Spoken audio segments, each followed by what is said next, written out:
மாமன்னர் ராஜராஜ சோழரோட பேரனான 2ஆம் ராஜேந்திரன் தன்னோட 4ஆம் ஆட்சியாண்டு, அதாவது கிபி 1058ல் பார்த்தீங்கன்னா, தஞ்சை பெரிய கோவிலோட வடபுற திருச்சுற்று மாளிகையில வெளிப்புறத்துல 2ஆம் ராஜேந்திரனோட கல்வெட்டு ஒன்றுல இவர் வைகாசி விசாகத்துல தன்னுடைய தாத்தா மாமன்னர் ராஜராஜன் பெயர்ல ராஜராஜேஸ்வர நாடகம் அப்படின்னு ஒண்ணு நடத்தியிருக்கிறார்.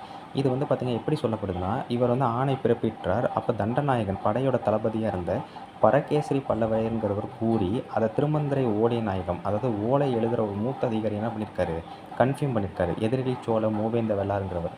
அவர் சொன்னதை கேட்டு ராஜராஜ பிரம்மராயர் அப்படிங்கிற அதிகாரி அவர் என்ன பண்ணுறாரு, கோவில் நிர்வாகம், அதாவது தஞ்சை பெரிய கோவில் நிர்வாகத்துக்கு ஓலை அனுப்புகிறார். இந்த கூத்து கட்டுறதுக்கு சாந்தி கூத்தன் திருவாளன் திருமுதுகுன்றனான விஜய ராஜேந்திர ஆசாரியன்கிறவர் தான் இந்த ராஜராஜேஸ்வரர் நாடகம் கொடுக்குறார்.